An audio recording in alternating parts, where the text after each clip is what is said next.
A video for all of the guys I coach to detail the technique I advocate for standing overhead press if your goal is to maximize its carryover to your competition style bench press. So, as most of you know by now, I could make a whole nother video explaining why I feel overhead press has its place in powerlifting training. But there's a couple caveats to that a lot of you may observe in your program.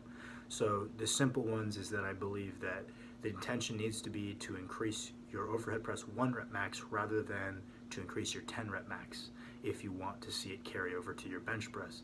And to achieve this, I generally advocate handling higher percentages at a greater frequency. So more times overhead pressing per week and hopefully handling over 90% more and more often to maximize your 1 RM. Because especially on overhead press, for whether it's neural or whether it's technical, I don't know, I find that you need to spend more time doing doubles, triples, and singles to get it going, because you can increase your 10 rep max a solid 10-20 pounds without your 1 rep max budging. And if your 1 rep max doesn't budge, more than likely it's not going to carry over to your bench press.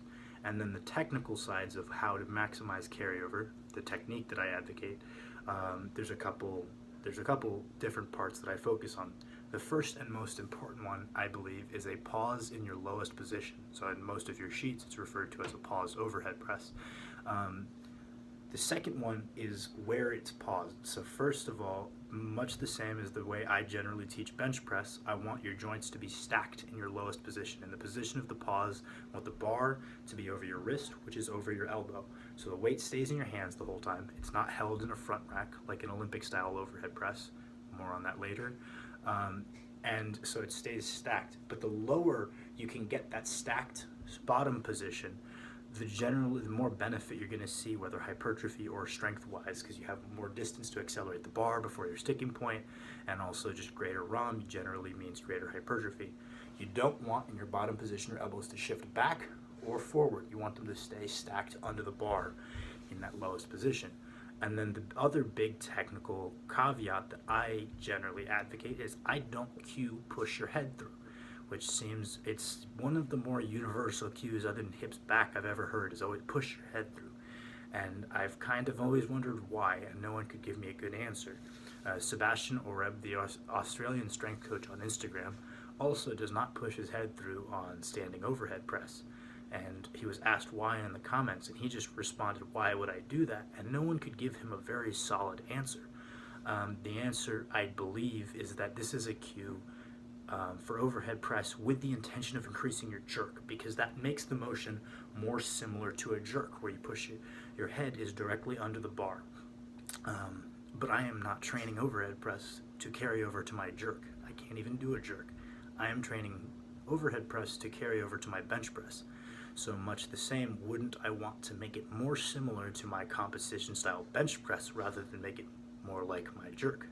So I don't push my head through.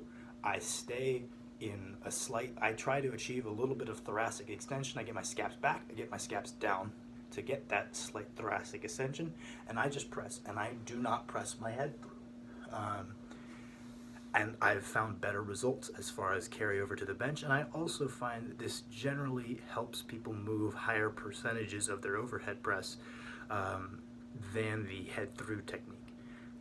That being said, everybody I coach, I ask you to try this for a while, and if it feels uncomfortable, then you can go back to something is better than nothing.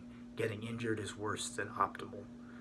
Like whether something is like the best way to carry over or not, if it's going to get you hurt, that is not what optimal means.